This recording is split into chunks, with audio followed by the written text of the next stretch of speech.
Minister thinks it's important to engage and update the public on what's happening in the country. So at this time, I'd like to take the opportunity to acknowledge members of Cabinet who are present. And we have key officials from the civil service who are also here. And that's a norm because we usually get questions about different sectors of the government, and it's important to have them here to provide the answers. So we are happy to have them here today. Just to inform you, give you a brief idea of who is present, the cabinet members we have so far, our Deputy Prime Minister, the Honorable Sean Richards, the Honorable Eric Evelyn, the Honorable Lindsey Grant, and the Honorable Eugene Hamilton, and we expect to be joined by additional members. We also have present here with us today Senator and Deputy Speaker in the House of Assembly, Dr. Bernicia Nisbet.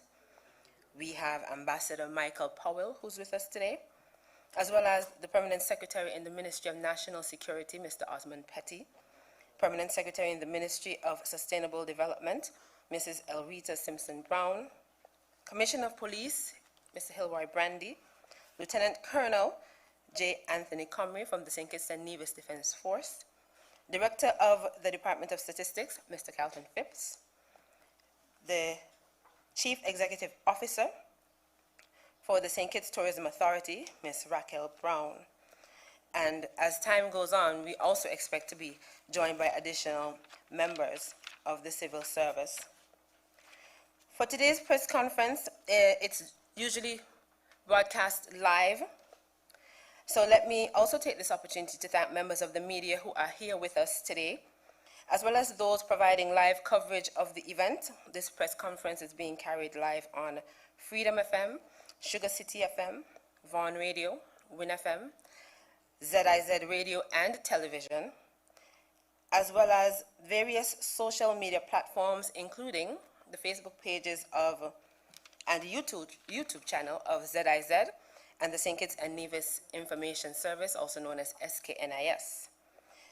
The Prime Minister is already here, and he will be happy to start off the proceeding by giving his opening remarks, following which the floor will be open for questions. And of course, as usual, we will ask members of the media to temper their questions. If you can ask a main question and a follow-up, and we will do it in a round-robin style so that we can get in as many questions as possible.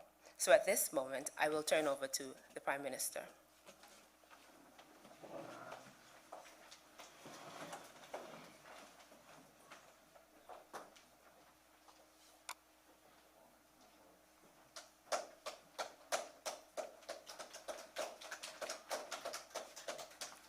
Thank you. Good morning. Please have a seat. Let me recognize the members of the Cabinet and to thank them for taking time to be here. In particular, we have our Deputy Prime Minister, the Honorable Sean Richards, our Minister of Tourism, the Honorable Lindsey Grant, our Minister of Social Development, Social Security et al., the Honorable Eugene Hamilton, and we have our Minister of Environment et al., the Honorable Eric Evelyn. I want to recognize our Deputy Speaker of the National Assembly, Dr. Bernicia Nisbet, Permanent Secretaries, Excellencies of the Diplomatic Corps, and representatives of the media all. This is my first press conference for the new year, 2021, and in this regard, I want to begin by wishing all who are listening to this press conference a happy new year. This new year promises many opportunities, in my view, to rebuild our economy and society stronger and safer. Our able management of our country since 2015 has allowed us to build up unprecedented fiscal surpluses that have helped us so far to weather the rough storms of the COVID-19 pandemic. 9 months after the pandemic, we followed through on our commitment to deliver a stimulus package of over $120 million the largest and the most comprehensive in the region. And your government kept all 9,477 employees across the established division of the government auxiliary employees, and the STEP program on the job. Additionally, 1,332 government pensioners received their due entitlements. We did not borrow $1 during that period. Our aim for 2021 is to incur minimal debt, and if and when we do, we shall apply it principally to assist with our economic recovery. Public confidence in my government remains high, and there are clear signs that our private sector partners are ready to more fully re-engage and make the necessary investments. It is the combined efforts of the public and private sectors that will give St Kitts and Nevis, that will get St Kitts and Nevis on a positive path of growth soonest, notwithstanding the attendant downside risks posed by COVID-19. Several private sector projects will start in the first quarter of 2021, resulting in more jobs, better incomes, and more economic activity in our federation. We are well aware that just on the 22nd of December or thereabout, TDC launched the Doors residential development. The construction is expected to start in a few weeks. TDC's managing director, Mr. Earl Kelly, reported that TDC had already spent over $3 million to advance the 5.7-acre development. The residences will be offered at prices ranging from $540,000 for a lovely upscale two-bedroom model to $960,000 for a four-bedroom model. The Doors development will provide, I am advised by Mr. Kelly, about 100 jobs. Carpenters, masons, laborers, steel benders, plumbers, electricians, painters, truckers, you name them. They all will be employed at this project. The forecasted construction cost of this project is put at $16.5 million. At the popular Jacta Hotel, now better known as the Royal St Kitts Resort, we expect completion of the Cove condominium development and the commencement of a brand new high-end villa project in February. The Cove development will deliver 12 spacious suites with private outdoor patios surrounding a pool. The Cove development, I am advised, will be completed on the 15th of February 2021. The total investment in the Cove project is put at $10.8 million. It is expected that the constructions will start this year on the first phase of 6 luxury villas, which will each cost $1 million and the total project cost is put at $16.2 for this first phase. I'm happy to report on a matter that has been of concern to the people of Number 6, and that is the prolonged closure of the Saddlers branch of the St Kitts and Nevis and Anguilla National Bank. The long season of denied access to convenient banking services to the people of Saddlers and St. Christopher 6 in particular is now being addressed by the bank board. Better service will be provided to the people. I am advised that at this point, the National Bank is receiving estimates from potential service providers to, as it were, construct and retrofit this branch. I have some good news too as it relates to the return to St. Kitts of students enrolled with Ross University. We anticipate the return of over 600 students during the course of the first quarter. I'm advised that to date, 140 students have already returned, and another 515 students are expected shortly. We welcome the return of as many students and faculty members as possible. Landlords and service providers certainly will be happy at this news. There are other entrepreneurs, including our operators of saloons and spa, taxis, car rental entities, bars, restaurants, and you name them, who benefit from the presence of this student body on St Kitts and Nevis. The multiplier effect of their expenditure across the economy will be significant. My government will work with all the offshore universities in a mutually supportive way. The presence of a large number of students on island is significantly beneficial to the entire Federation. We will provide the safest and most conducive environment to facilitate the purveying of quality tertiary level education here in St Kitts and Nevis.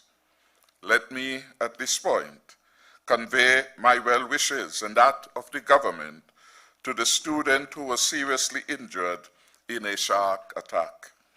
This is a tragic occurrence with which we all empathize. Our prayers are with the student, her family, friends, and the entire university community. We are optimistic that our CBI program will do well this year. I want to provide an update on just a couple of the real estate projects.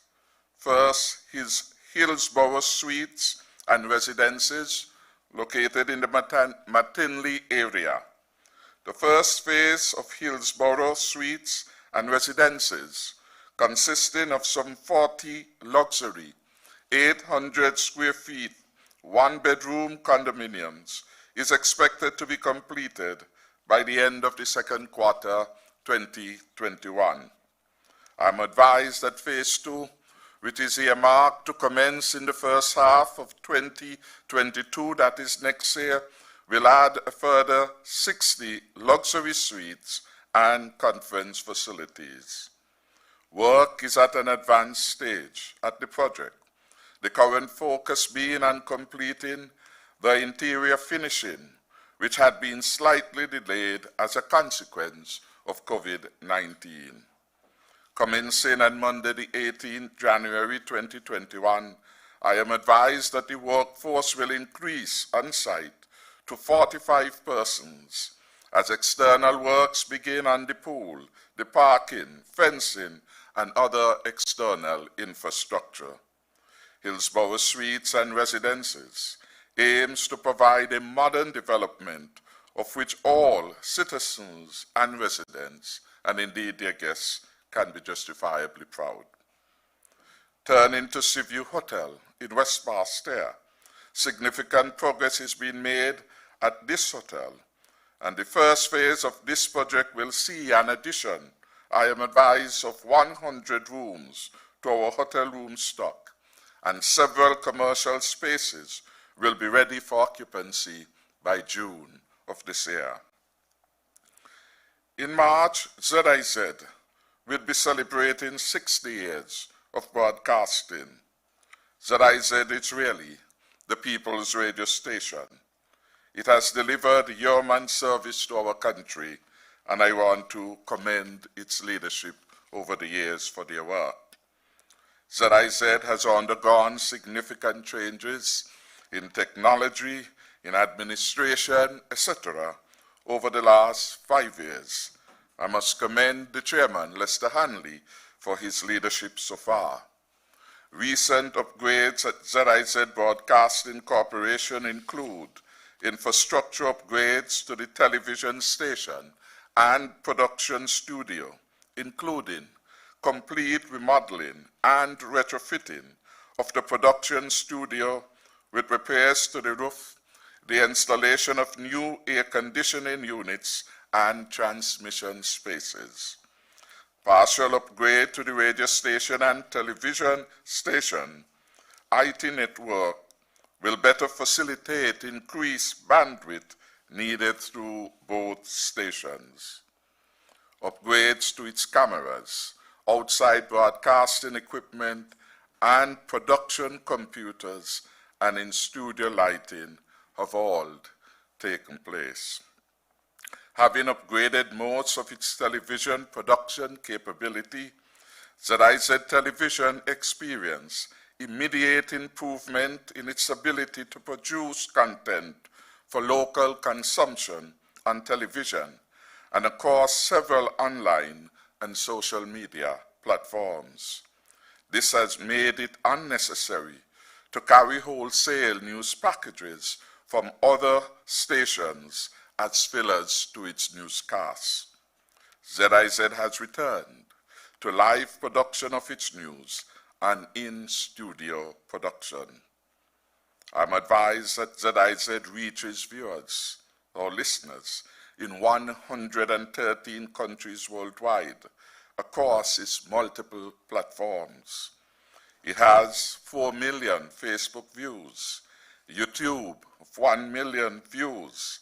Zeraisi Online has 1.2 million hits.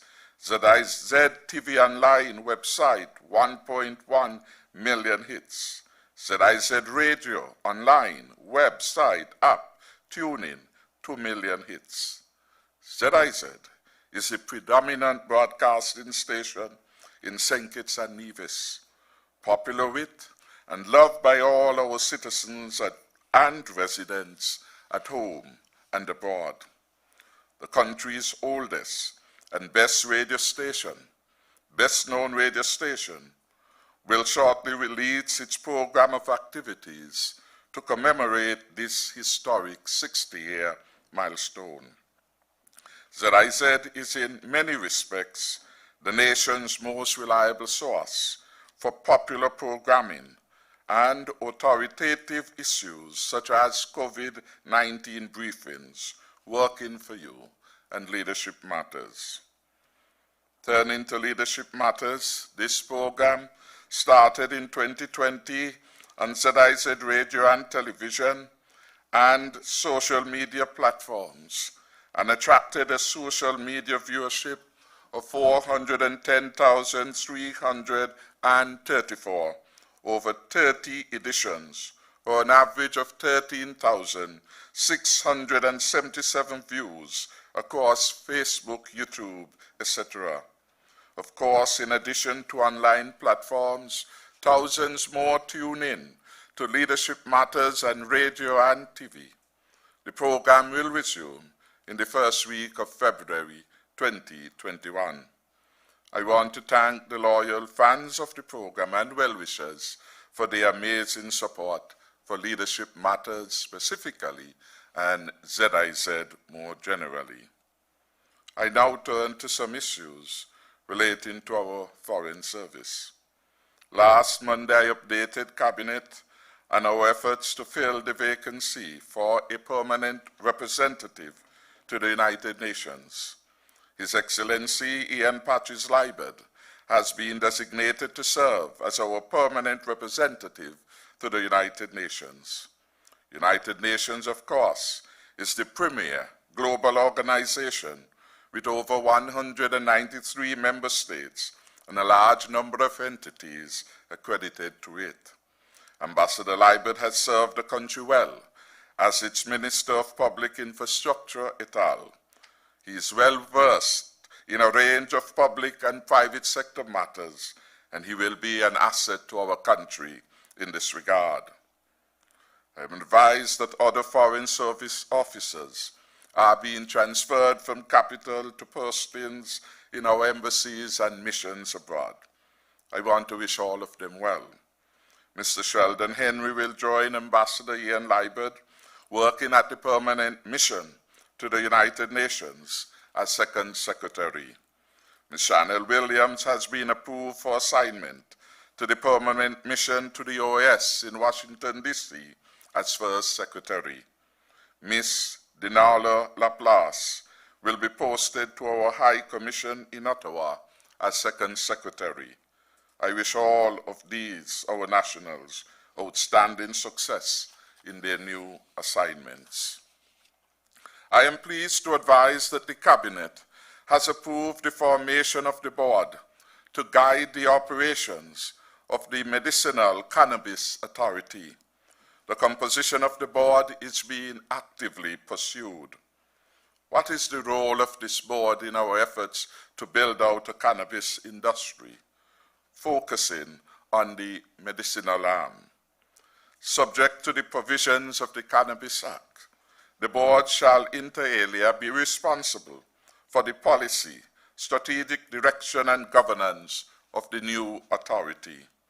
In performing its functions, the board shall monitor the administrative operations of the authority, b. submit recommendations to the Cabinet in relation to the issuing of licenses and other authorizations, c. advise the Minister on matters of general policy relating to the management and development of an efficient and regulated medicinal cannabis industry.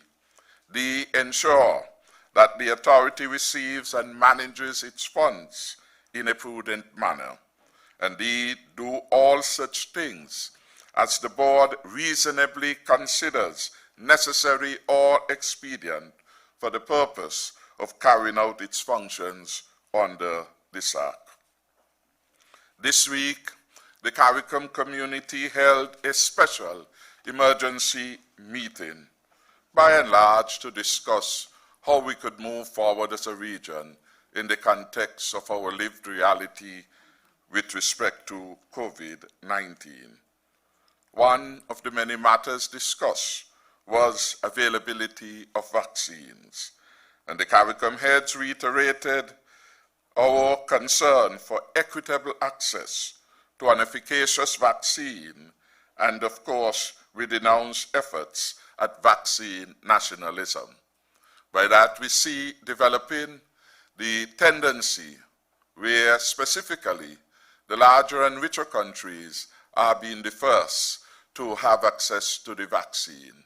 And having regard to the requirements and the quantum available, we are attempting to ensure that consideration be given to all countries, all regions of the world.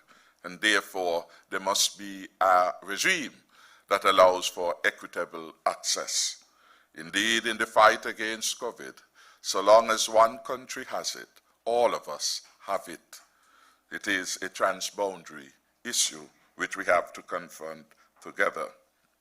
At present, there are 11 ongoing phase 3 trials, and 3 vaccine candidates have received emergency use authorizations, the 3 being the Pfizer-BioNTech vaccine, Moderna vaccine, and the AstraZeneca vaccine. The COVAX facility is a global mechanism for pooling the purchasing and fair distribution of vaccines. And it is one of the 4 pillars as we undertake to defeat COVID-19. Vaccines, of course, loom large. It is one of the 4 pillars that we have to address if we are going to win the fight. And we have internationally what has been described as the Facilitation Council. St Kitts and Nevis is a member of that authority by virtue of my quasi-cabinet position among CARICOM heads as the lead Prime Minister on matters to do with health, among other issues. The COVAX facility then is a global mechanism for pooling the purchasing and fair distribution of vaccines, and it hopes to be able to allocate about 2 billion doses in 2021. St Kitts and Nevis, you are aware, has already submitted its payment and confirmed its participation in the COVAX facility since October last year. On January 5, 2021, the government of the Republic of China committed to a special fund of US $600,000 for the purchase of additional vaccines. Our Chief Medical Officer, Dr. Hazel Laws, is leading the national efforts regarding COVID-19 vaccines, and she is our technical advisor to the Facilitation Council.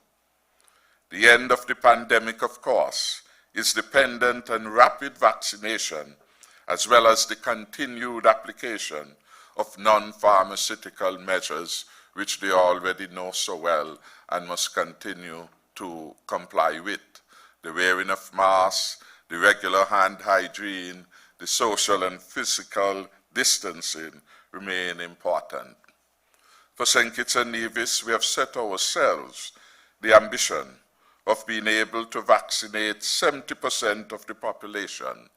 We think by achieving this, this will help to prevent clusters of COVID-19 and, of course, local transmission.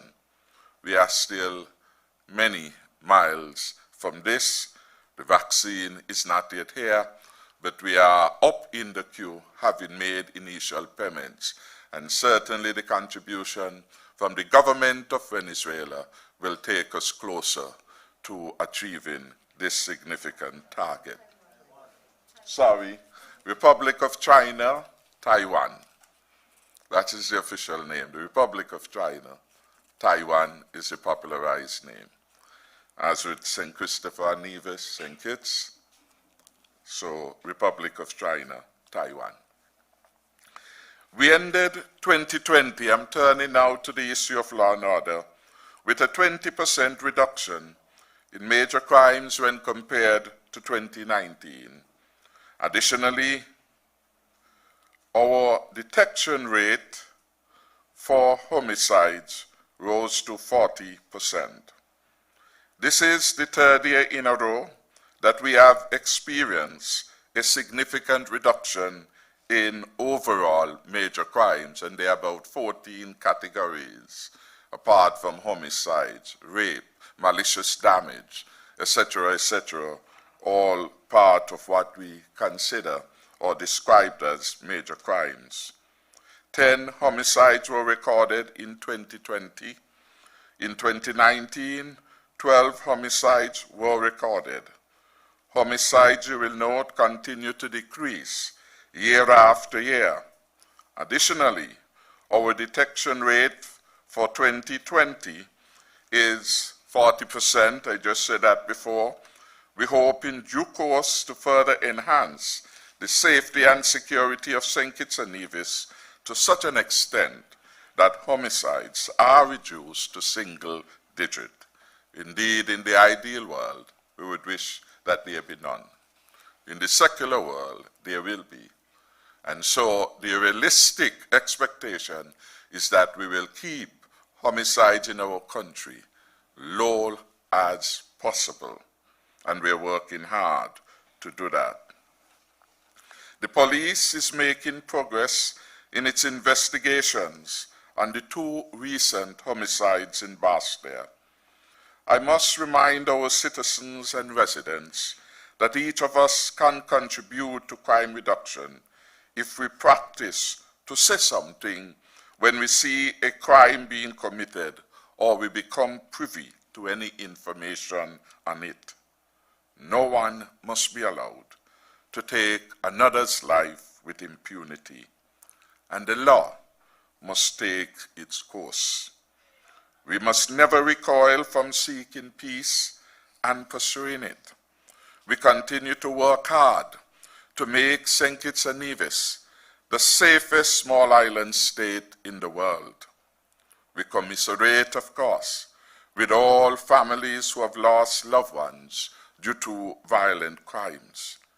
And we promise never to relent in our efforts to eradicate violent crimes from our society here in St. Kitts and Nevis.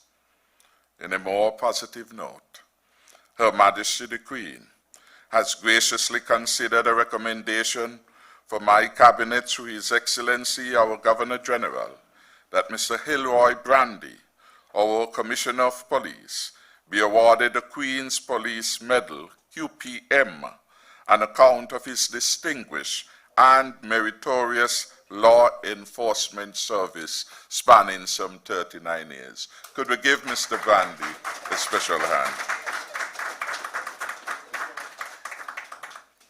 Mr. Brandy's excellent record in law enforcement has finally received the recognition and acclaim of Her Majesty. I'm not sure whether he will be meeting her in person or virtually, but I want to commend him on this significant conferment at this time in his career.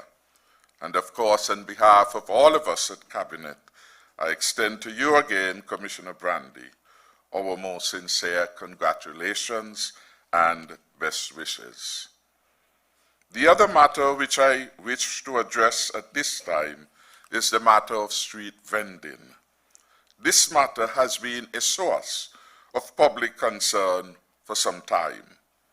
The overcrowding of our street in Bastia by illegitimate vending, the exposure of our differently abled and elderly to risks and hazards by the improper placement of vending facilities in Bastia must now be controlled. My government is in favor of small people plying their legitimate trade. In fact, we encourage entrepreneurship. And it has been really amazing to see the growth in businesses, in fact, official businesses, that is people registering, getting their license, etc., year after year. Last year we had a record high of over 800 business licenses being approved by the Ministry of Finance. And that is up significantly from 600 the year before plus. And it was about 400 in 2014, the end of 2014. So we have come a very significant way. In our view, what is taking place in Bastia is not consistent with our vision of a beautiful and friendly city which allows pedestrians and motorists orderly, easy, and safe access throughout our city. To regain the best of beautiful Bastia, Cabinet has approved an Inter-Ministerial committee to examine and report on the matter of street vending. The committee is broad-based, and it includes representatives from the Building Board, who has a critical role to play in spatial development, the Ministry of Sustainable Development, Justice and Legal Affairs. 2 vendors will be on that committee: the Royal St Kitts and Nevis Police Force, the Ministry of Agriculture, the Chamber of Industry and Commerce, the Transportation Board, the Inland Revenue Department, and on Monday we added the Ministry of Health. What we have attempted to do is to capture the intergovernmental framework that deals with all the issues that emanate from street vending, law enforcement, the cleaning up afterwards, the health consequences, the consequences for traffic of having our street overlaid, etc. All those we have attempted to capture, and we have sought to give those who are actively involved an opportunity for their voices to be heard in the committee. The government's effort then will be to bring a comprehensive response, relying on what has worked, the all-of-society approach in this regard. The final matter I wish to take notice of is really the passing of Valentine Thomas. He was a regular fixture at these press conferences, and his presence will certainly be missed. I want again to extend condolences to his mother, Miss Dora Thomas of Greenlands, his children, siblings, and his colleagues in the media. Val was interred this Tuesday. The Honorable John L. Powell and I, along with ambassadors, the Excellencies Michael Powell and Ian Patches-Libert, among others, represented the government at the homegoing service. And of course, We hope that his soul will find eternal peace. I want to pause at this point to give members of the media an opportunity to pose questions if there are any. And again to thank Jacqueline Bryan for so ably presiding over this press conference so far.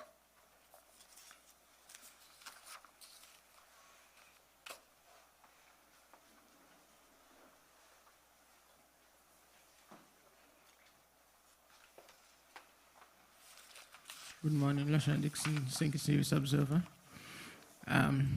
First of all, people are seeking clarification on the recent announcement during the budget that a proposed 13% deduction for Social Security.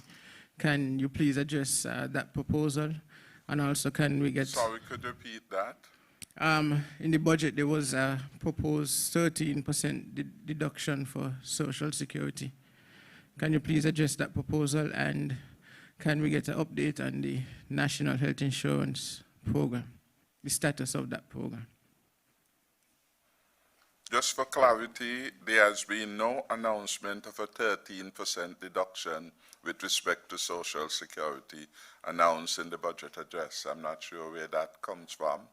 There has been no change for the record in any of the deductions as they relate to Social Security. What is now applied then?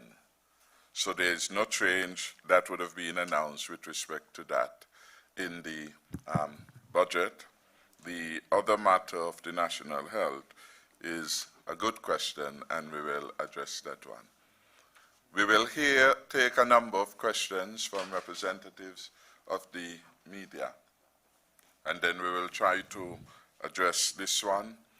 I will ask Minister Hamilton, who is also incidentally the Minister of Social Security.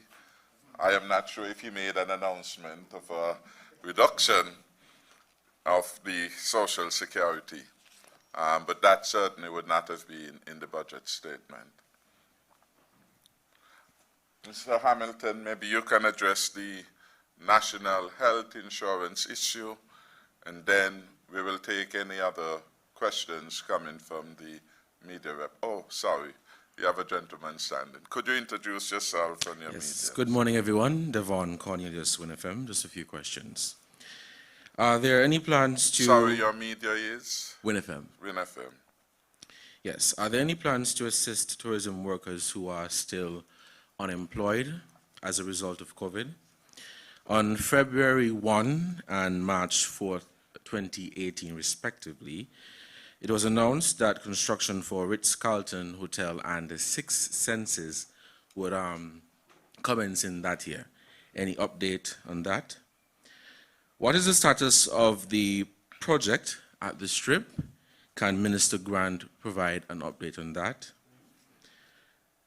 Could you tell us about the revenue from CBI over the past 5 years, and what nationalities are investing in the program? And lastly, an update on the investigation into the death of the customs officer. Reports, also an update on the woman that was found hanging. Was it a homicide or a suicide? That was inconclusive. And there are 3 persons who are still missing, 2 young men and an elderly man. What is the status of that investigation? Thank you. Thank you very much. Is there any other question at this time? Mr. Bandy has taken note of those matters as they relate to law enforcement, and in due time, he will be called upon to respond. He'll be ably assisted by the PS of National Security, and we have the Commander of the Defense Force if they need additional protection.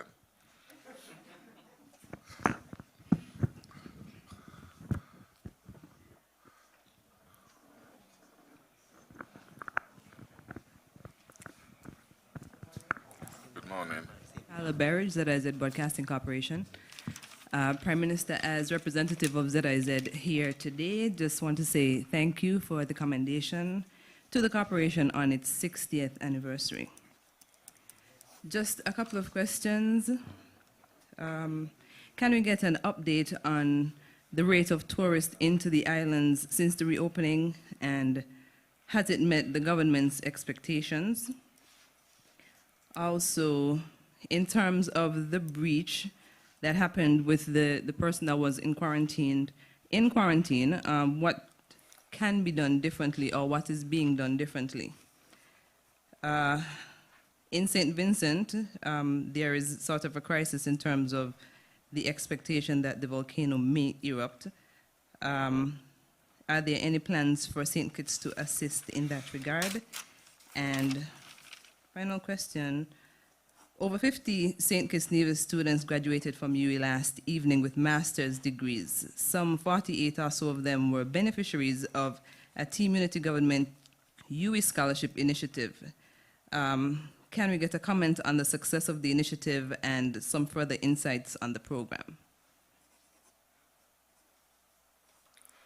Thank you for those questions, and thank you too for your contribution to the success of Zeraisi, Ms. Barrett. All right, good morning, Mr. Prime Minister, Morning. government ministers and other officials, members of the media, and also to the listening audience. I am Bjorn Handley, and today I'm here representing BHC Media. Mr. Prime Minister. Sorry, you're representing? BHC Media. Okay. Mr. Prime Minister, during your New Year's address, you mentioned that the government will be reorganizing the federal office on the island of Nevis. My question is, will you, the Prime Minister, be coming over to Nevis periodically to meet with Nevisians who are in desperate need of government assistance? Question number 2. Mr. Prime Minister, you and the Honorable Akila Byron Nisbet spoke well in regards to the digital transformation that will take place on St. Kitts. My question to you is, will this digital transformation be rolled out on Nevis as well? If so, can you give us some details, please? Thank you for now. Thank you very much for your questions. We will pause and we will have some responses, and then after the responses we will take, if time allows, some more questions. The ministers who will contribute will be the Honorable Eugene Hamilton. He has the issue relating to the National Health Insurance, where we are at with respect to that. He also can give a view with respect to any further plan to provide, quote-unquote, a stimulus to workers in the tourism industry who remain unemployed. We will have the Minister of Tourism to address the matter to do with the Ritz-Carlton and matters of the Strip, I think, which were raised by Devon, Mr. Cornelius. The issues of the CBI, I will deal with that. Mr. Brandy will address the matters that involve the missing persons. Well, Mr. Brandy and or Cumry can deal with those matters and the other matters as they relate to law enforcement. I will ask the Minister of Tourism also, or Mr. Abdias. I'm not seeing with the wearing of masks, it's difficult to quickly ascertain identities, but the head of the task force would have given a report Monday to the cabinet regarding the arrival into the country.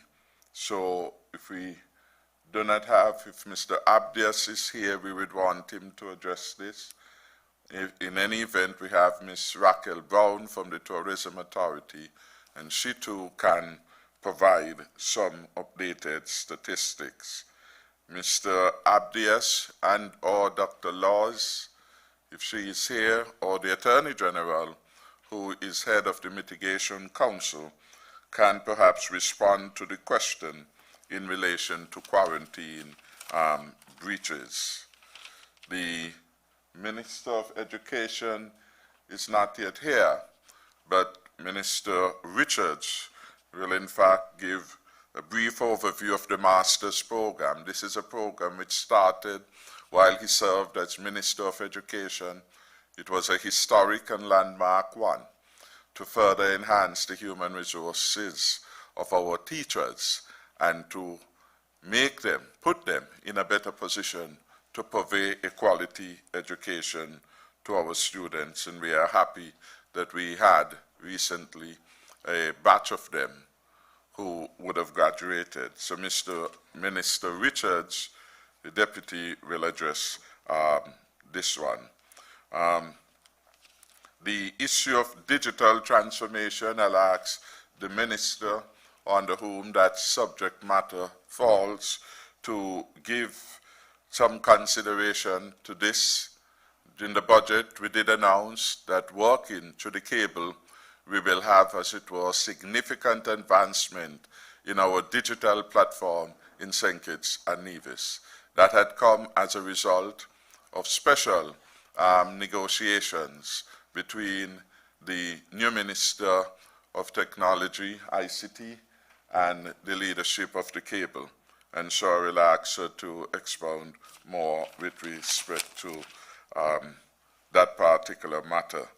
The CBI investment, I don't have detailed figures with respect to that at this time. The questioner asked for the figures over the last 5 years, subject to say that these are already in the public domain, and one will just have to refresh with respect to these. The question of nationalities, who participates in the CBI program, we have addressed over and over again, and it will be helpful if we know what was the underlying issue with respect to them, so that perhaps we could communicate more specifically on that.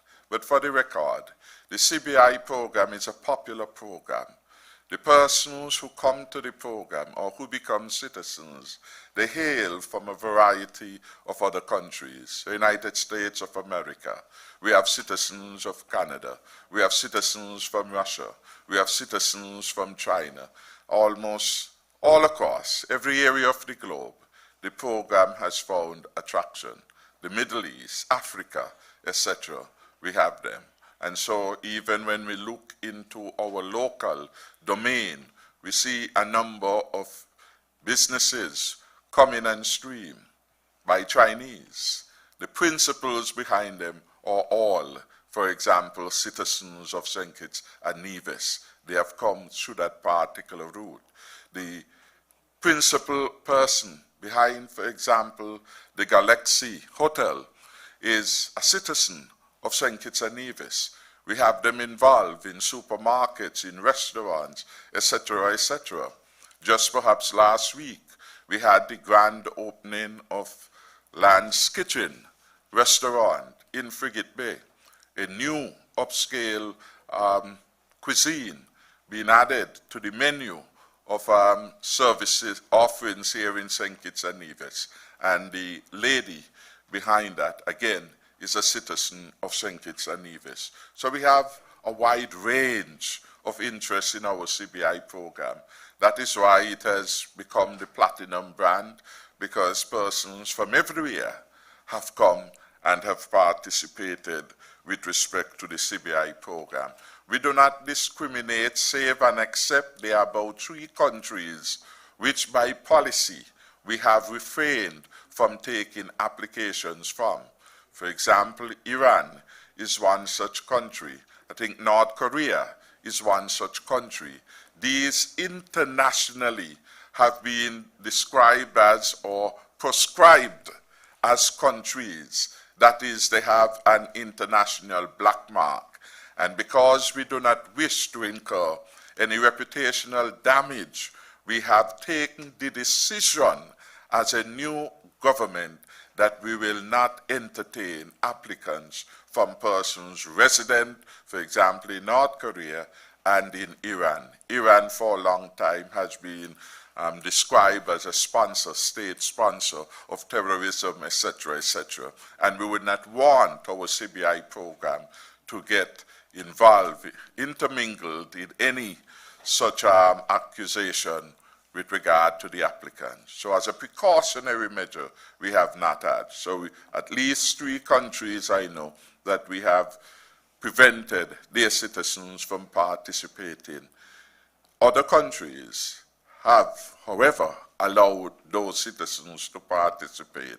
But again, we see ourselves as a market leader, and our key priority is really to ensure that the good name of our country remains intact, and only the most discerning of persons become part, people who can withstand the test of the rigorous due diligence procedures that are in place with respect to our program.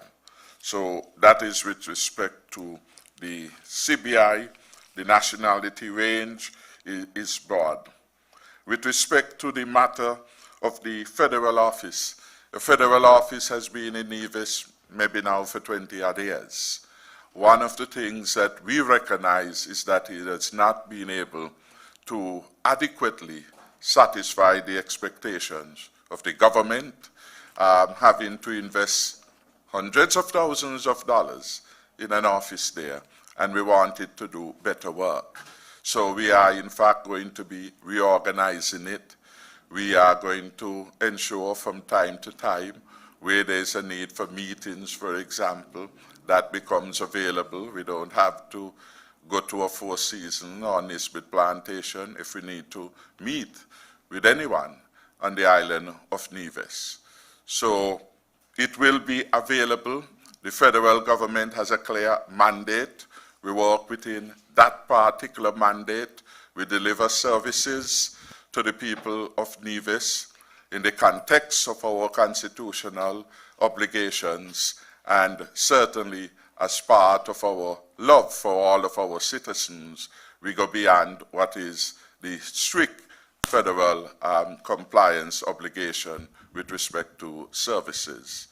Several Nevisians from time to time, in fact yesterday at the funeral, several came, Prime Minister, we want to have a word with you. But the time for them to have to make arrangements, some time to ask from their jobs, to take a boat to come to St Kitts, we appreciate the inconvenience.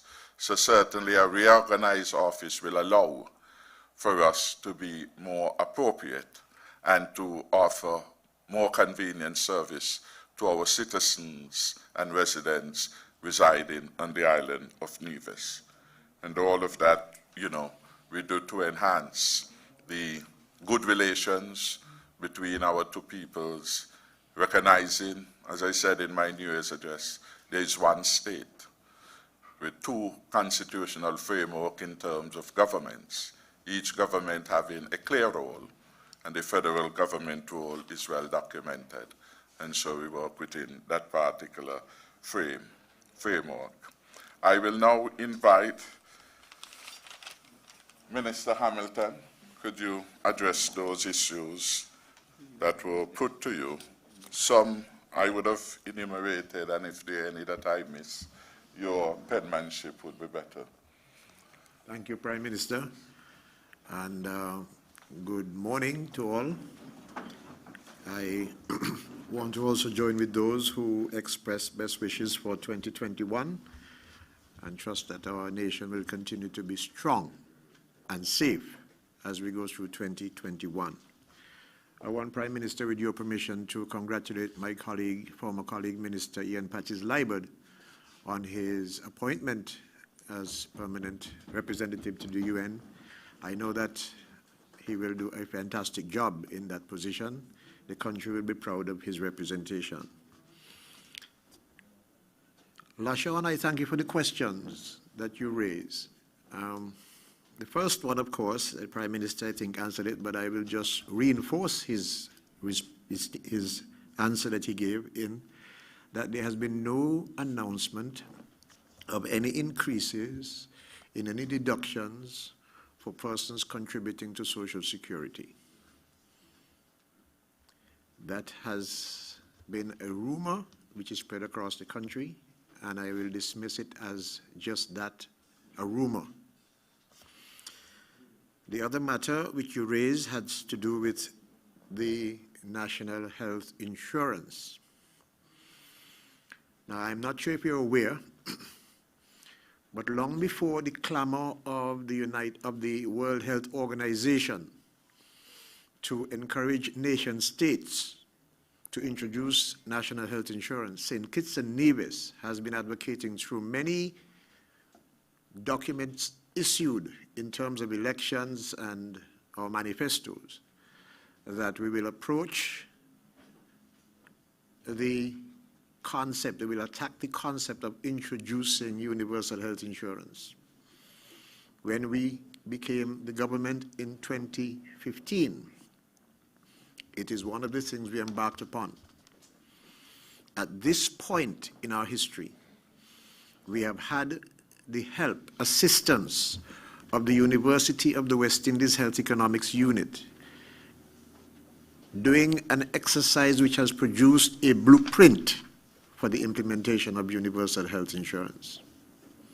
We have had the assistance of Monroe Chappell actuaries, that they have done a costing of this particular program to be introduced in the Federation. We know, for example, Lashon, that the cost of this project will be somewhere between $143 to $181 million. It is a significant project. Cabinet has therefore been apprised of this, and we have made the decision to put in place a committee to advise Cabinet on its implementation. That, of course, would mean, Lashon, that consideration may have to be given to salary deductions from individuals. In other words, how it's going to be funded, what benefits we are going to provide, when will it start, the legislative framework upon which this should stand. Those are the things which will come from a new committee put in place this year to ensure that universal health insurance becomes a reality. We expect that it will be implemented soon after the committee has done its work. But we have to be cognizant also that we are coming out of a period where we have had COVID, which has stripped away significant revenues from our state. And so we are very cautious, we are very careful, we are very deliberative in what we do in implementing universal health insurance. When more is known about timing for its commencement, its costing, whether we're going to have salary deductions from individuals, etc., more will be told to you so that you can at least be assured that the old person in the home, maybe young person too, who is in need of support. I have seen, Lashon, many persons who have, but for want of resources, suffered very harshly and died. And so I want us to consider universal health is one of those things that our country will be embarking upon, which is also comparative. It compares with when we acquired land in 1975, when it was paid for in the 1980s for $22 million. And today we have made $22 million many times over. It compares with us putting a road through Southeast Peninsula, which has become the road to everywhere. Significant decisions. It compares to Social Security being implemented in 1978, which is the only revenue, income that some persons who have now retired have. Significant decisions, perhaps ahead of the time, which have come to serve the people of St Kitts and Nevis. Universal health insurance is in that category. It compares with our citizenship by investment program in 1984.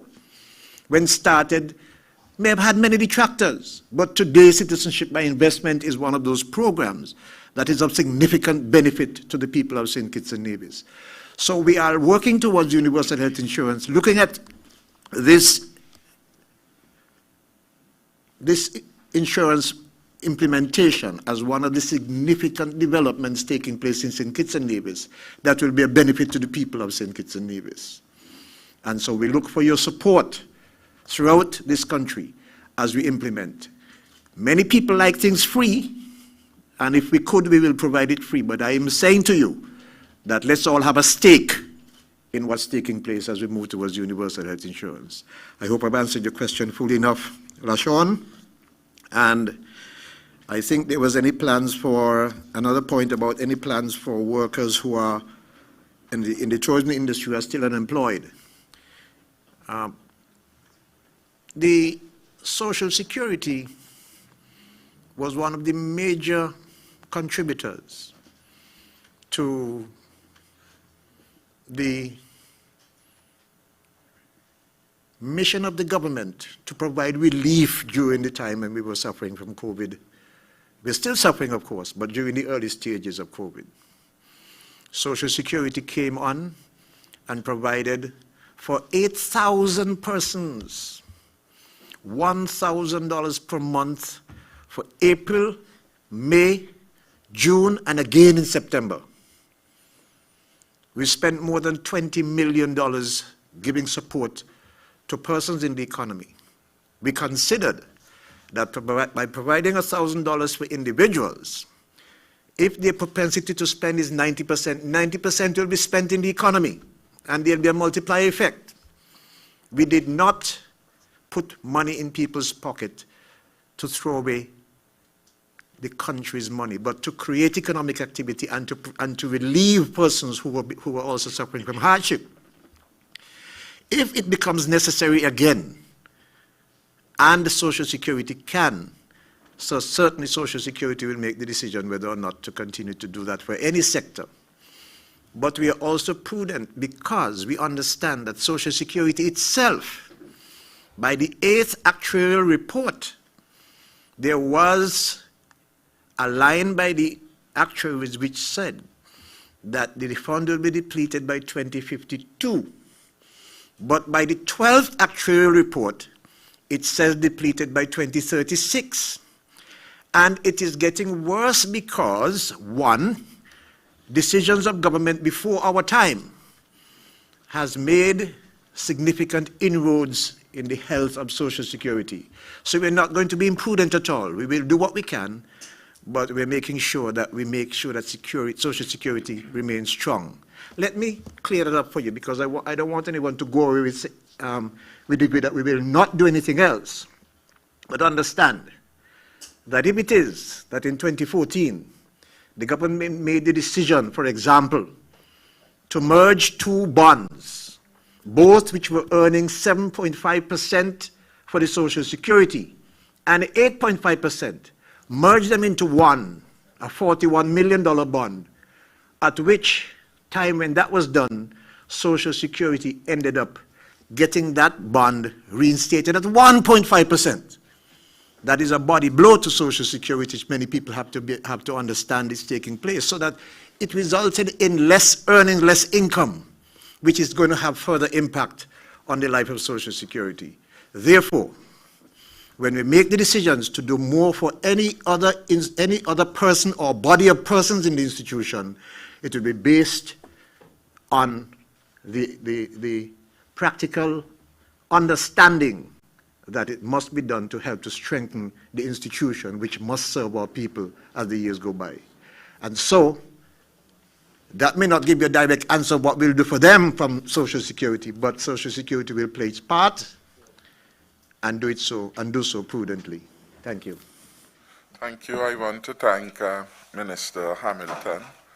I think to put in 2 sentences, what he has said is that the national health insurance really is a legacy of a team unity government, and it will have ramifications for the generations to come. We are working very hard with the experts to concretize the way forward as to implementation, how, who will pay, and issues like that, the range of possible benefits that would be available to the beneficiaries of the program. And those issues, the staff, along with the experts, should have to in a significant way, advance in the course of 2021. We will be able, sometime perhaps around mid-year, to give a more significant update. But national health insurance is something which the Team Unity administration is still fully committed to, and we are working on. From the answer he gave, you recognize that it is not a simple go. There are a lot of interrelated matters that have to and are being addressed.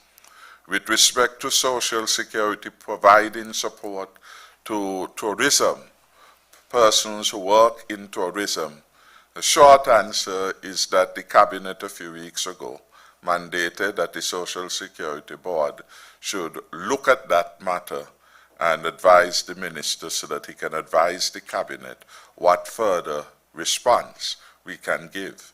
As the Minister outlined, Social Security has provided a significant stimulus of some $20+ million to help unemployed persons or persons displaced as a result of the COVID-19 pandemic. And we, like you, feel for those within the tourism sector, and indeed all sectors, who continue to remain out of work. The Social Security has the database. It is best able to indicate what number of persons are still unemployed. Once that analysis is completed, the Minister will be able to give a fuller response to that matter. But we have not taken assistance to our people off the table. Indeed, we are a compassionate government, and we continue to listen to our people, and where we can intervene in a fiscally responsible way, as the Minister outlined, to provide that support to our people. I want to invite Minister Grant to address those issues as they relate to tourism. And where needed, Ms. Raquel Brown can add any other information. Thank you, Prime Minister. A pleasant good morning to all. And like my colleague, let me wish all in the Federation a happy 2021. Indeed, 2020 was a challenging year, and we are hopeful that 2021 augurs well for us. Prime Minister, if I can recall the questions posed by the gentleman from WINN FM, the first one he posed is with regard to the Ritz-Carlton, I think. What I can say with respect to the Ritz-Carlton is that we have been engaged with them for a very long time. In fact, I engage with them every week. In fact, I updated the Cabinet this week on the matter with respect to the Ritz, and that those negotiations and discussions are ongoing. You will appreciate that the Ritz-Carlton is a huge project. It's a project that is destined to be over some $200 million US. And so it's taking time, bearing in mind also that because of the pandemic, things have slowed. But I am advised that very shortly we will be able to be in a position to come to the country and give some further details on that. So with respect to the Ritz-Carlton, the matter is not closed. We are still actively pursuing that matter. With respect to the project on the Strip, I must say that that project is in two parts. It's the Strip project per se, and then it's the project which is the Beach Nourishment Project. I would start with the Beach Nourishment Project, which is a project conducted by two local contractors in St Kitts, Rock and Dirt, who is doing the land side of the project, and St Kitts Marine Works, who is doing the seaside of the project.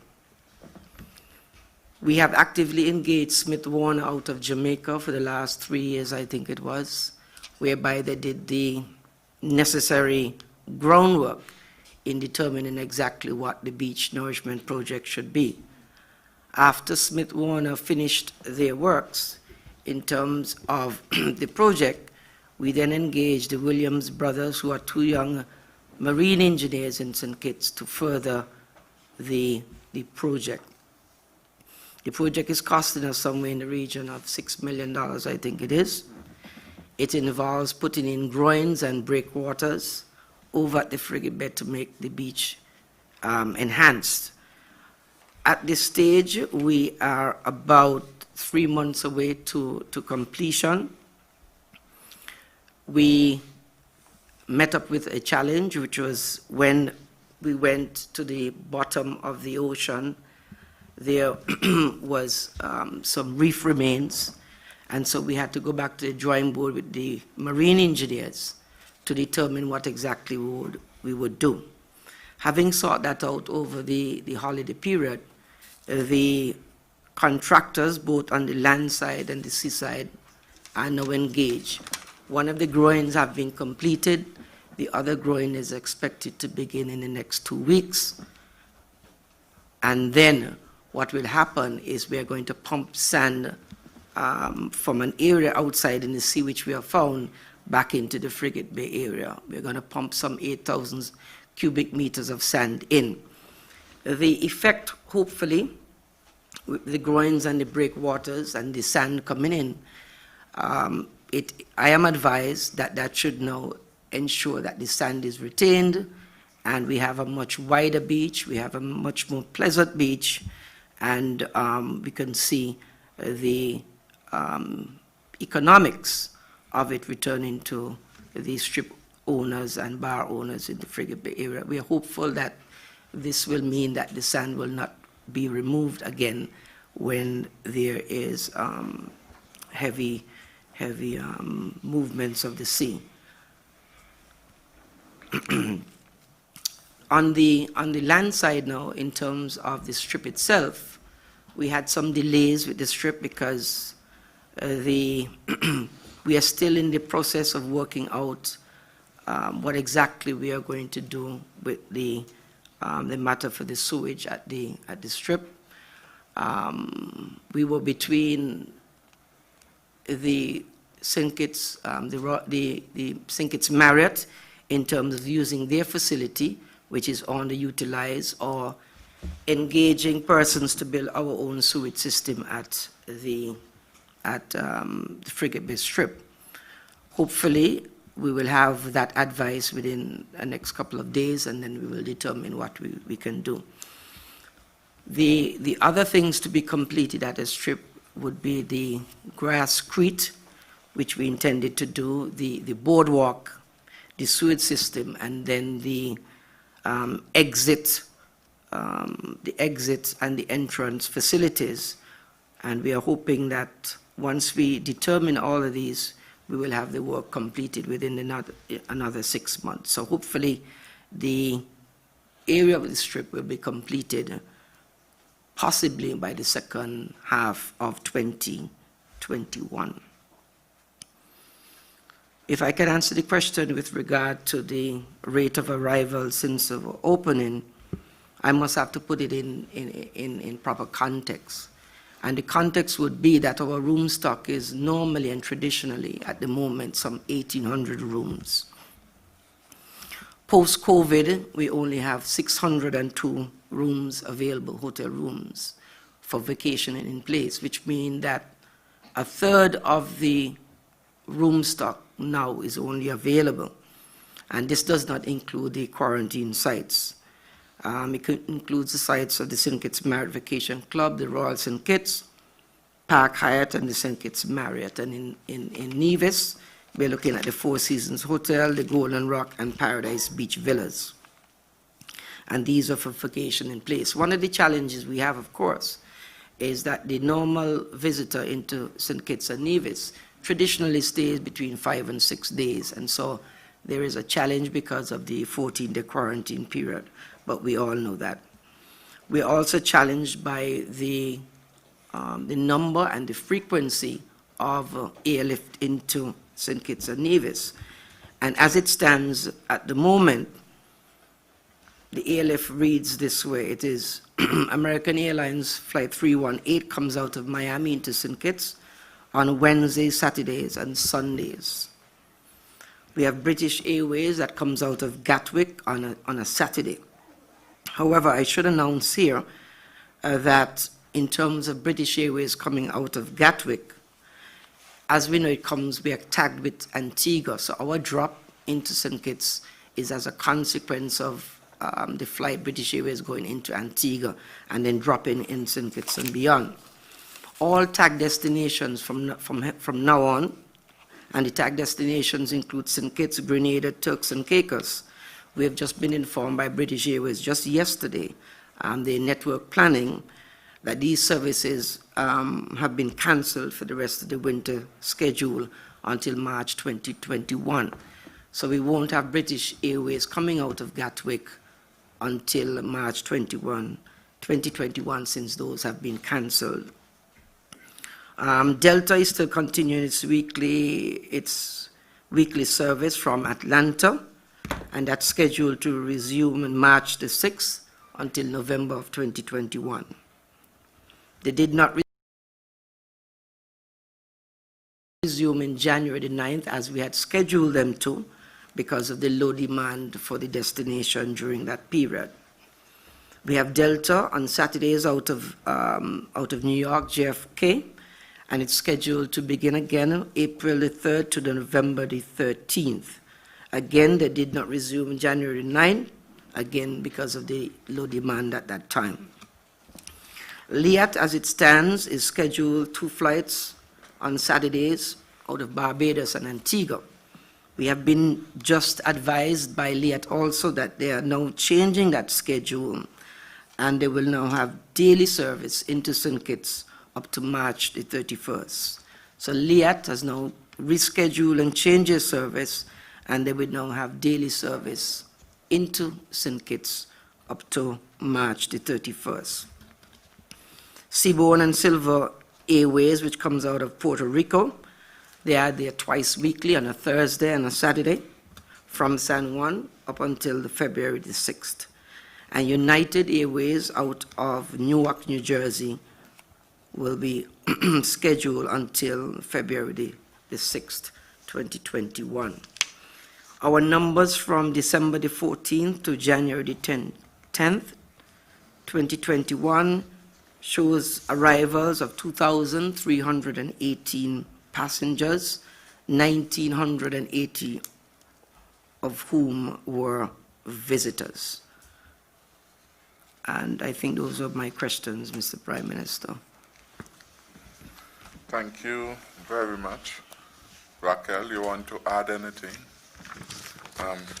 Thank you. So that's the response that we have had. The matter of 6 cents, I think, just for the record, to indicate that 6 cents hotel was proposed by one developer. That developer is no longer interested in pursuing the 6 cents project, but we are in discussions with others who may bring a 6 cents property or another global brand to St. Kitts and Nevis. So I know that issue had come up, and I thought that one should address that one for what it is worth. And clearly what we are looking at are high-end brands to come into St. Kitts and Nevis, whether it is 6 cents or some other more improved brand. The country will benefit, and so we are actively out there seeing what investors, what new investments we can bring to the Federation. Just a general comment. When we, in fact, decided to open more fully the entry into the country, we realistically took note of the fact that globally there was and there continues to be a very low demand for international travel, save for certain very specific places. And our tourism plant is affected as much by that general low demand globally as our other destinations. About a month ago, I read a piece from one of the hoteliers in Barbados who indicated that they were having a 10% and that the incentives, occupancy, that were put forward really were no longer considered attractive, at least by him and some other hoteliers. I just say that to make the point that nowhere within the region or the world is the tourism traffic where it used to be. Clearly, we would have lost out, as would have the rest of the world, in relation to cruise movements, largely as a result of the wise decision of the CDC to put a ban on cruise movements in America and elsewhere, and that being the largest region in which our cruise traffic emanates from. So that is where we are at with respect to travel. One of the other considerations that weighed on the cabinet was that we felt that it was important that our own nationals be allowed to come back home. For obvious reasons, many of them were quote-unquote trapped in foreign lands, and they had issues and other consideration which required them to return.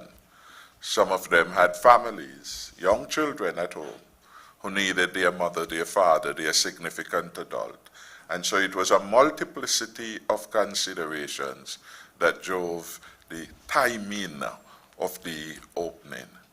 So in terms of expectations, we did anticipate, at least I did anticipate, that there will be no bang, no bonanza in the initial response to the opening. And when we look at the experiences elsewhere, that would have been the reality. Some who would have opened before, and some who would have taken more relaxed precautions than us. We know what the situation is. It has always been that delicate balance of risk. How much risk are we prepared to take? And I think that the wisdom of our maintaining the gold standards, the 14-day quarantine, which many people in the community at one point were insensitive to because they were concerned about the economic aspect, importance as it is now. We are seeing that some who had less stringent application have now seen the wisdom of going closer to the international best practice. So in St. Vincent and the Grenadines, where hitherto they had observed about a 5-day compulsory quarantine in a government facility, state-sponsored facility, and 9 days at home, they recently reversed that, because what we found out when we had just about 2 cases, the honor system of relying upon people to comply would not work well or consistently. They have, over time, come to understand that reality. And so they have now resorted to a 10-day compulsory quarantine in a state-sponsored facility. Sponsored means state-approved, right? Be a better word, facility, because usually they are hotels. And then after certain evaluations, you can go home. So we are seeing that movement. And when we look and we see what is happening in Barbados and in some other countries, the return to lockdowns, we are reminded how fortunate we were that in our country we decided to hold firm in terms of best practices. And I want again to commend our task force, our health experts, for the guidance that they give us against very difficult odds, and in the context of other national contemplations that had to feature, some of which we are discussing, the impact on the economy, etc., etc. But they held tough in those conversations and the discussions with respect to their view. And we were able to guide the country, I believe, to an appropriate level. We still wish that we could improve upon our stats relative to others. There's always room for improvement, but I just wanted to underscore how fortunate we have been, and we shouldn't take it for granted, and we continue to comply. I would want to invite now the Deputy Prime Minister, and then we are going to have Minister Byron, and then we are going to have the Attorney General to deal with the issue of breaches. There were some questions which the CMO would have been best placed to answer, and Mr. Abdias would have been better placed to answer. I think in Mr. Grant's presentation, he attempted to give some information regarding the data-to-date in terms of arrivals. I would want to ask the questioner, though, if those issues that you raised regarding issues of quarantine and COVID are not fully addressed by the AG. He came in a little late, but earlier than the CMO and Mr. Abdias, so he would have gotten a sense, and you could perhaps guide him into those. I gather the CMO and Mr. Abdias were otherwise engaged in national service. So we'll have the Deputy Prime Minister, then Minister Byron Nisbet, the AG, and then we also have Mr. Brandy. Good morning to everyone. With reference to the question that was asked about the master's program, which the Ministry of Education would have jointly sponsored for a number of persons employed within the education sector, I note the following. Firstly, allow me to congratulate all of the persons who received degrees and certificates yesterday from the University of the West Indies. In particular, I must extend congratulations to our only living national hero and first Prime Minister, the Right Honorable Sir Kennedy Simmons, who would have been honored with a doctorate, an honorary doctorate from the University of the West Indies. Secondly, we had some 48 persons who would have graduated from the master's program. The master's program is one that I would have overseen as Minister of Education back then. Dr. Joel Warrican had approached the Ministry of Education about that particular program being undertaken in collaboration with CFBC, the Clarence Fitzroy Bryant College. We readily agreed to it. In our discussions, we agreed to 3 areas that the persons can pursue the Masters of Education in. Those 3 areas are educational leadership, school counseling, and language and literacy. I note from the ceremony last night that 48 of the persons graduated. Initially, we had about 54 or 55 persons who had signed up for the program. Amongst those persons, we had teachers, principals, guidance counselors, education officers, lecturers at CFBC, and truancy officers. What is important, though, is that apart from the Ministry of Education agreeing to partner with CFBC and UWI with regards to that particular program, we also took a decision to pay more than half of the tuition rate for those persons who were part of the program. UWI had asked for a tuition amount of $15,000 to cover the tuition. The ministry agreed to pay $8,500 on behalf of each person who signed up for that program, and so we are indeed very happy to note that 48 persons graduated from the program yesterday. I think it is a significant investment in the human resource capital here in the Federation of St Kitts and Nevis. It is also perhaps historic in that it is the very first time that you have had 48 persons from within the education fraternity graduating with a master's degree, and perhaps the only time in our history that you have had 48 persons graduating with a master's degree at the very same time. Again, congratulations to all of the teachers and persons from within the education fraternity. When we outlined and presented our manifesto to persons for the 2020 general elections, we gave a commitment towards ensuring that that particular program would continue.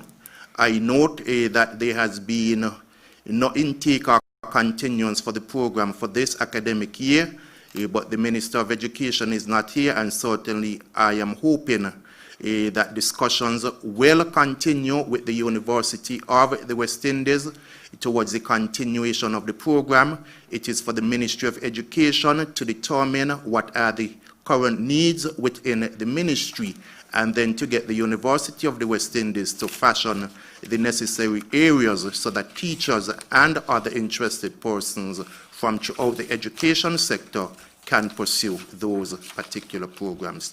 Thank you.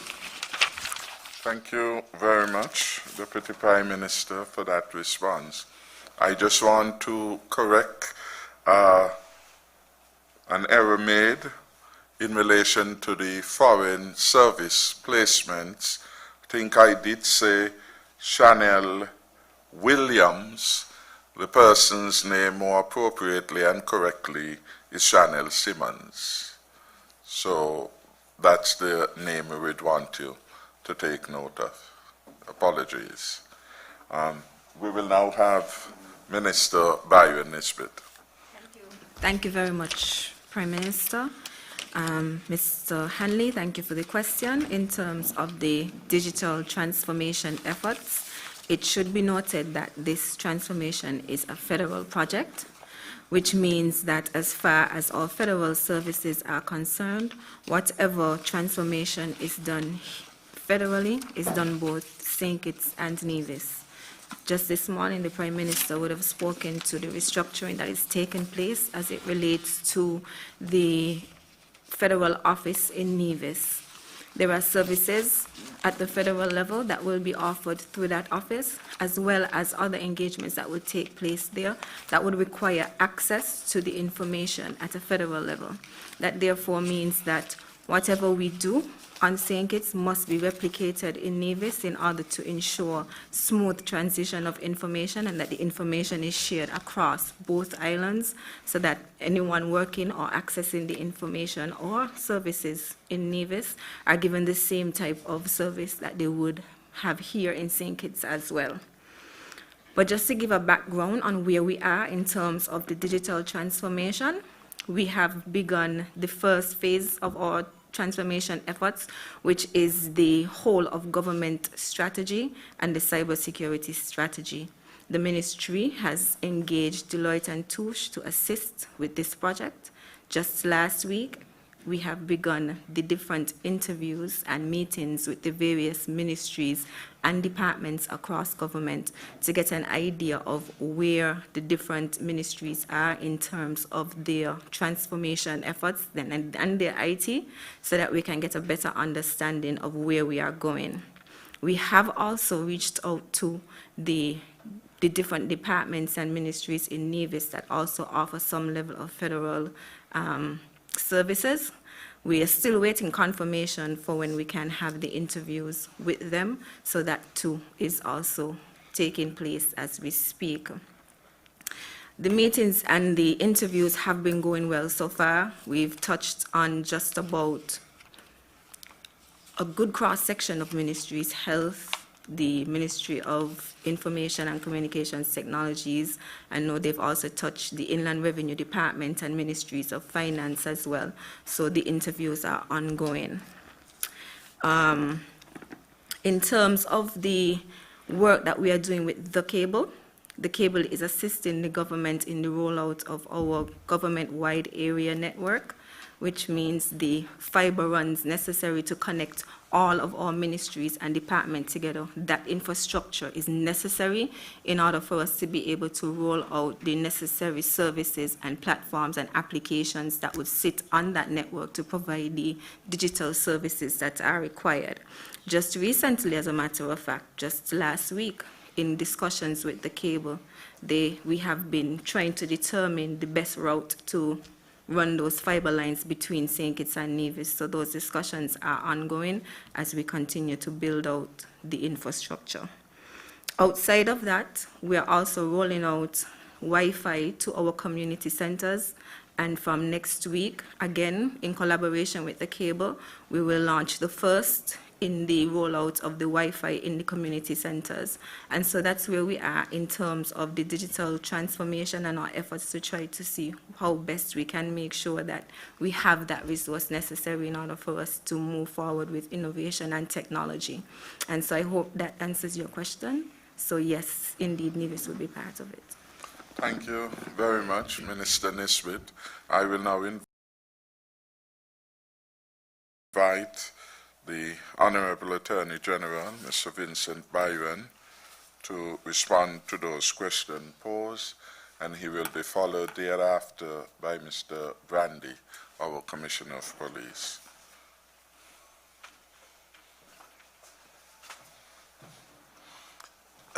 Thank you very much, Honorable Prime Minister, and good morning to all who are here. I note that we have been joined by Dr. Hazel Laws, CMO, and I suspect that Mr. Abdia Samuel, who is also the chairman of the National COVID-19 Task Force, is here as well. And I hope if I make any missteps, that they will nudge me and correct me. The whole question of quarantine of all who come to St Kitts since we have opened up is a critical part of our response to COVID-19. We are very proud here in St Kitts and Nevis that we have led the way in terms of best practices in our response to this pandemic that has had such a devastating toll in much more advanced countries, first world, in our Caribbean region.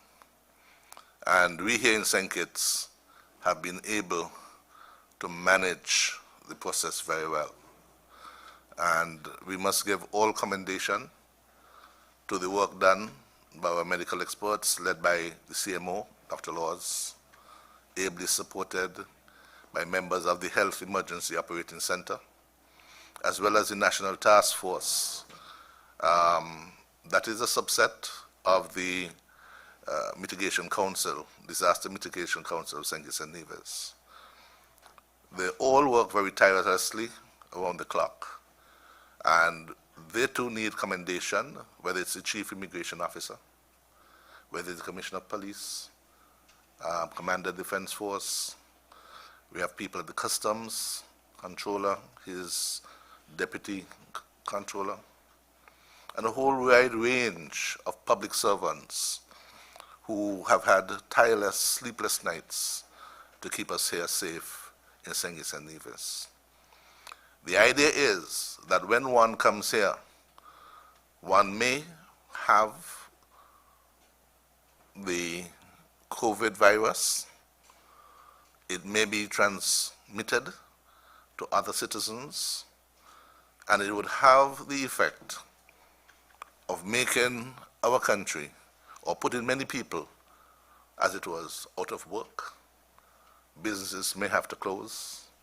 There would be a lockdown. Economic activity could grind to a halt. So keeping us safe, keeping us healthy, helps us economically as well. And there has been this debate, this balance, to what extent do we have restrictions as opposed to safety and health. But we believe that our people's health should be a major priority, our number one priority. And we think that we have done a good job to date. The visitor who comes to St. Kitts, whether returning national or an international visitor, each of them is subject to a quarantine for 14 days.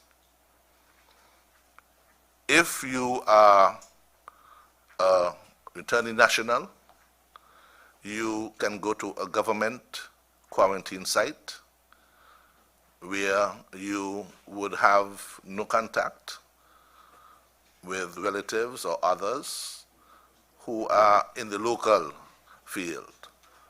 If you're returning national, though, you may also opt to go to a second option that is available to international visitors, and that is you can be quarantined in a vacation in place, a staycation at a prescribed hotel.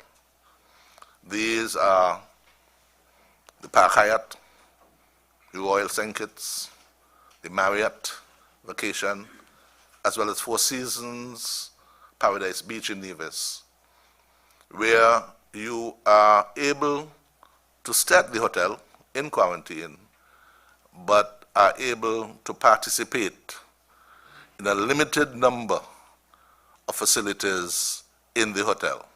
Such, you may have meals, you may go to a beach, you are in a bubble, and that is, you do not come into contact as such with the local populations, with our local people.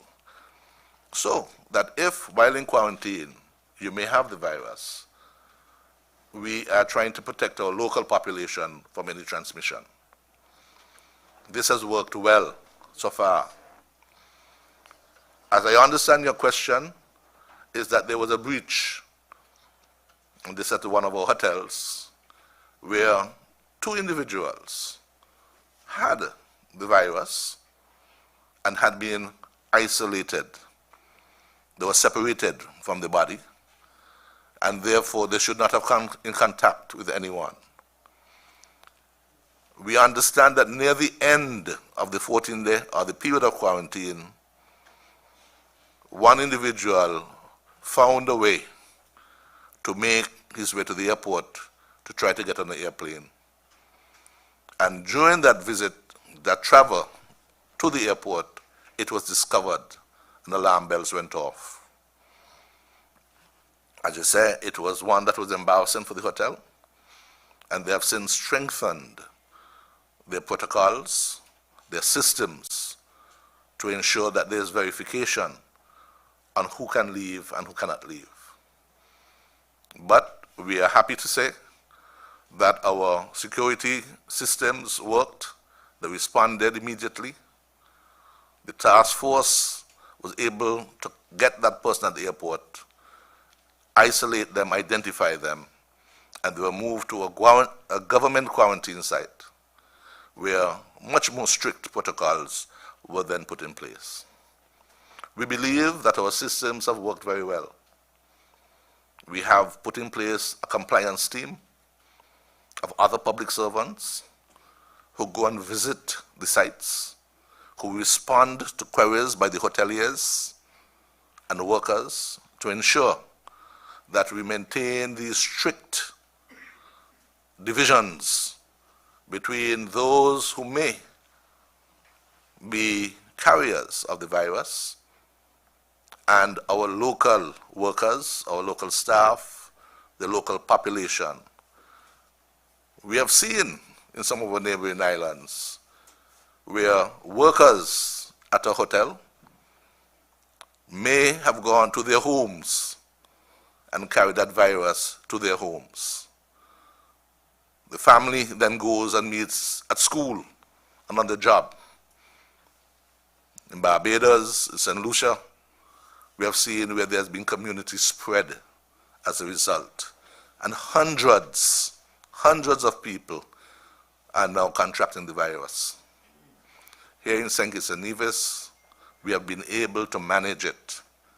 And we want the support of all our people to ensure that they do the basic protocols, that they support the compliance teams, that they support the National Task Force, because we believe that there's only a short while to go before we are able to get what the Prime Minister discussed earlier, our access to a vaccine that we can spread in our community and make us even better to combat the virus if, perchance, it was to come here and get into our society. But we need the support of everyone in the society. And again, I want to say that we are very confident that we can continue to protect our people. Thank you. Thank you very much, Mr. Brandy.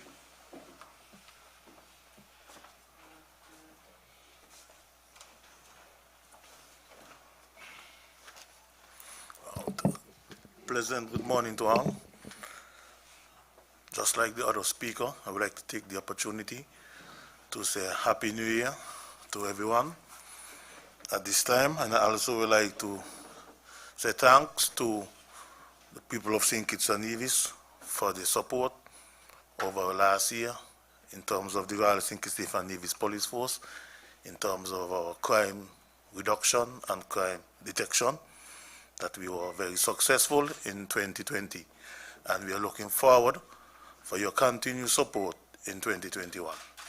I would also like to take the opportunity to thank the Minister of National Security and the Federal Cabinet as a whole for bestowing, to making the request that award for my long years of service and my hard work in the Royal St Kitts and Nevis Police Force.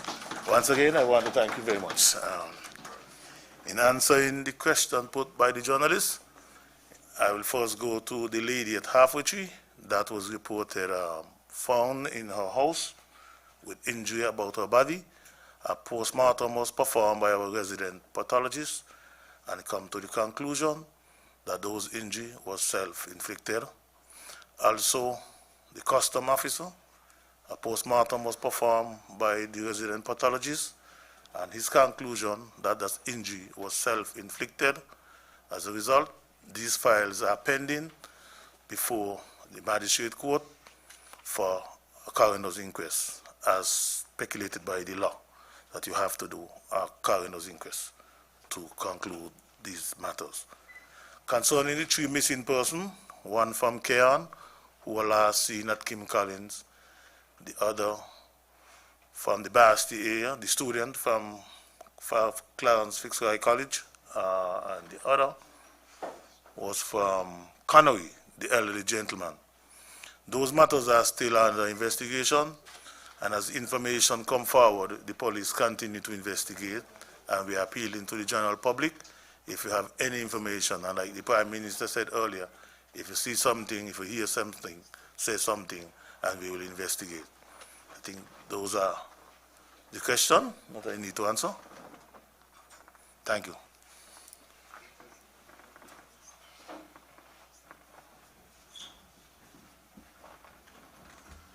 Thank you, Mr. Brandy. We will now, we want to thank Mr. Brandy for those responses, which I hope would have clarified a number of issues as they relate to investigation of criminal matters. I would now ask the CMO if she would wish at this point to add. I hope that you had been brief on 1 or 2 of the questions, but we can, if the members of the press did not get all the questions answered as they relate to quarantine and any health matter, to please feel free now that the Chief Medical Officer, Dr. Laws, is here, and Mr. Abdir Samuel from the task force. So we again invite anyone from the media who has any outstanding question or any matter to report, not having had a response, to feel free to do so before we wrap up. So we are open for our last round of questions. Oh, I am told there was one with respect to the volcano in St. Vincent and the Grenadines. We would want to say that we have been in touch with the government of St. Vincent and the Grenadines, through the Prime Minister Ralph Gonsalves, and recently, last Friday, we had an update presented to the Monetary Council meeting, that is principally a meeting of ministers of finance. In the OECS, most ministers of finance are also prime ministers, save for St. Vincent, where Ralph Gonsalves had resigned, and his son is now the Minister of Finance. He did give us a report as to the developments there, and we pledge, both as individual member states of the currency union and collectively, to be as supportive as we can. At this moment in time, at least based on those updates, they were still relying on advice and support from the University of the West Indies with regard to the situation in St. Vincent and the Grenadines. Should any support be required of St. Kitts and Nevis, we are committed to do the very best that we can in the circumstances. Yes. Good morning again, Devon Cornelius, WINN FM. This is pertaining to the federal office in Nevis. Are there plans to continue renting, or would there be plans to construct a space or a home for the federal office?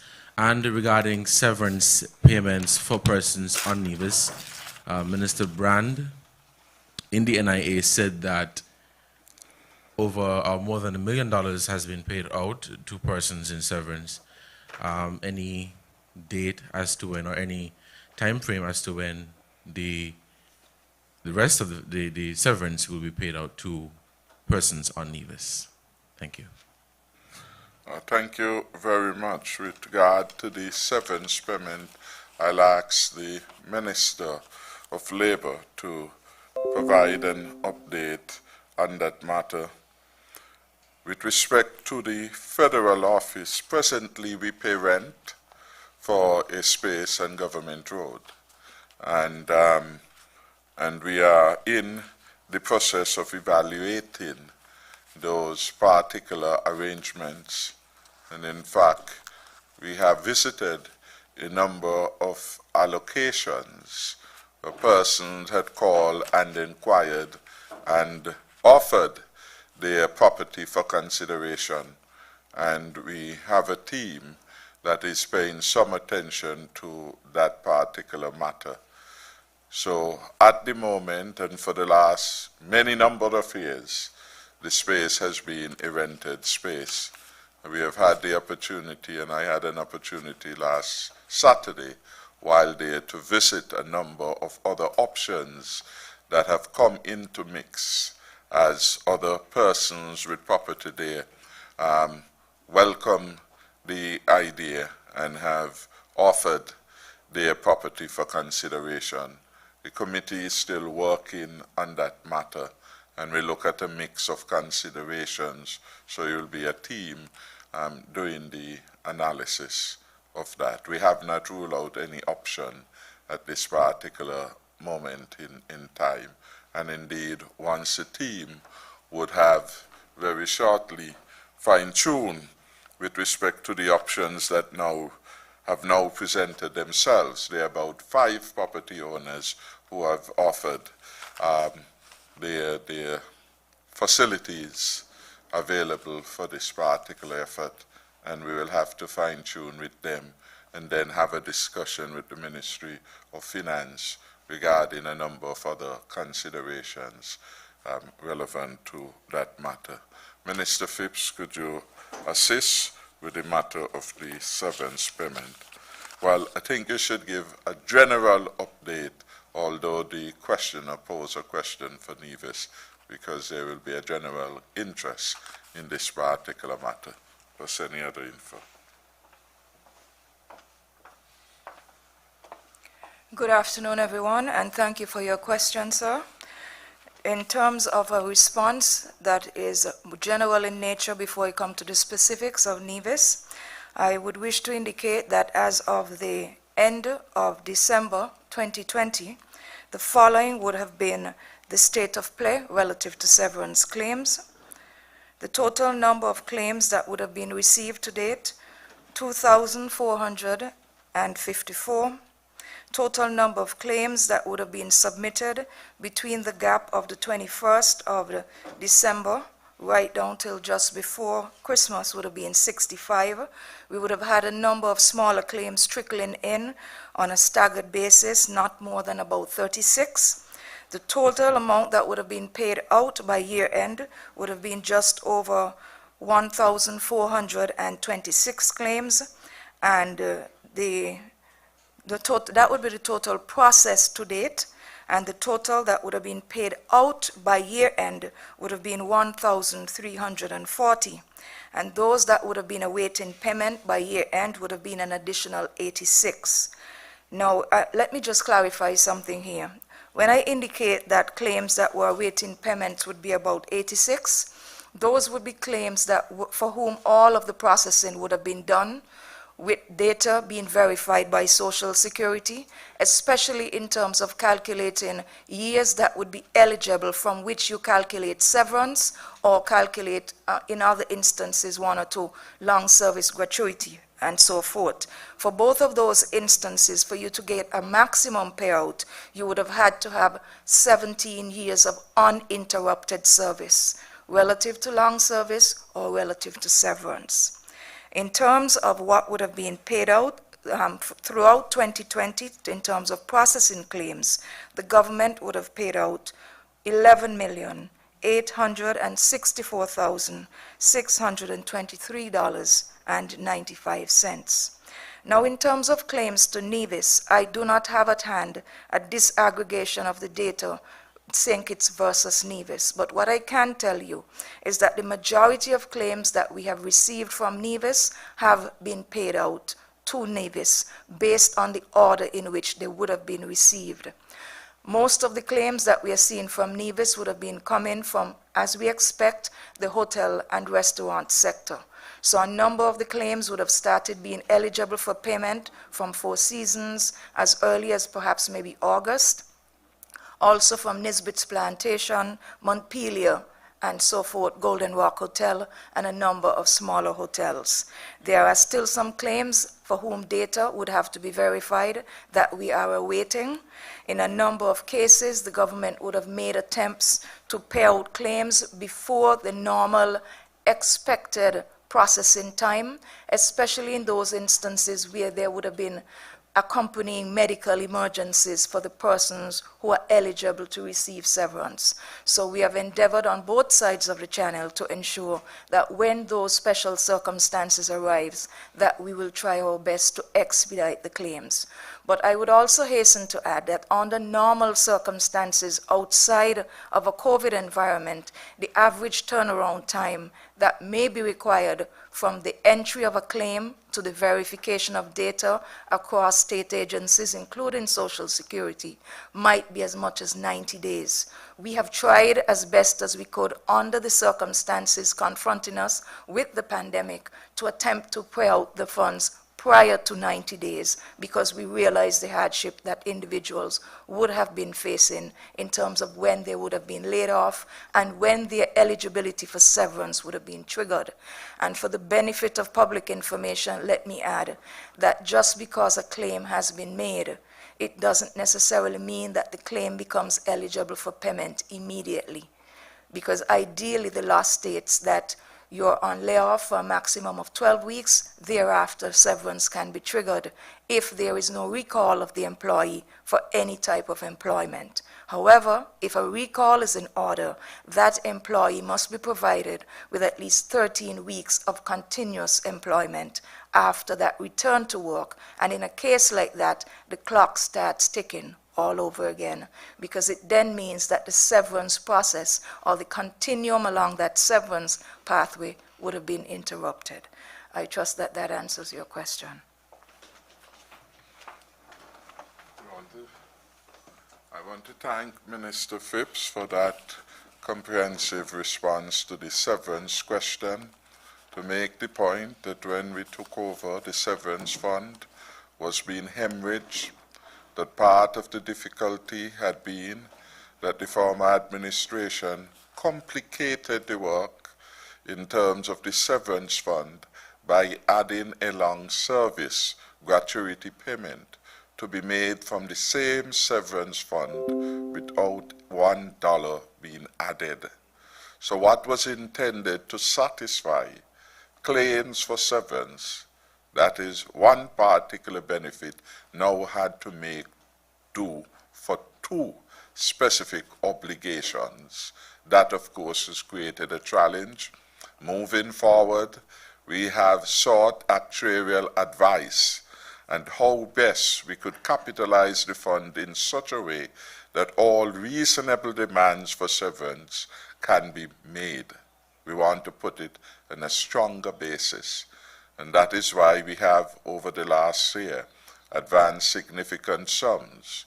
11 point, what is the figure?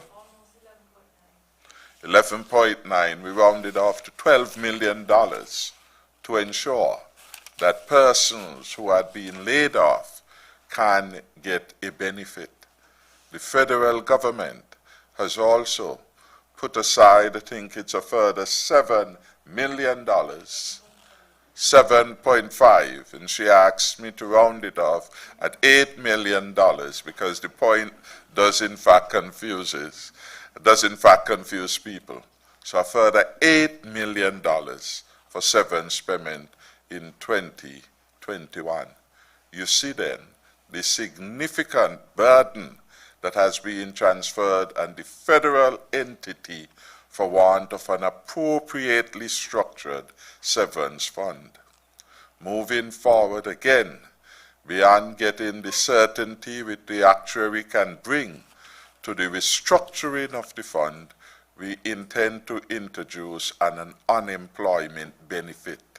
And we have asked the actuary to look at how, with the presence to come of the unemployment benefit, what further reforms will then be required to the severance fund. Because the unemployment benefit then will become the first claim for a person who has been displaced. So those considerations are happening. We have sought the professional advice from the persons best charged to provide it to assist us to move the country to a stronger and better place. So there have been a multiplicity of challenges, and the COVID-19 certainly has exacerbated a lot of the inheritance of complex issues. But the government is happy that we have found a way to deal with these problems and to bring relief to our people. I want to wrap up unless there is any other media personality wanting to pose a question. So it's for me again to say a hearty thank you, to thank all of you who have come, to have added to the public information that has been disseminated today through your questioning, some of them very provoking but important to the extent they go to the meat of what is on people's mind. We are happy to be of service. This government has had a track record of transparency and accountability, and we are happy that the media can play a constructive role in giving reliable information to the populace so that we are better informed and we can take more rational decisions. Again, I want to thank all who have come, the members of the cabinet. Let me acknowledge the presence of our Minister of Foreign Affairs and our Minister of Agriculture, who have both joined us today. The other ministers, I would have identified them before, but to thank all of you, the senior civil servants who have been here, who have added value through their presence and through their contribution. I want to say thank you. And to those interested citizens who have come along, I gather one or two have come for the first time. They had what they call citizens' question, but then they got a little scared by the presence of the official media. So maybe next time we will have some citizens' questions being posed. Again, I say thank you to one and all, and let's do what we can to deliver the stronger and safer future for all of our citizens. Thank you very much, and we want to thank again the media for doing their job. Thank you very much.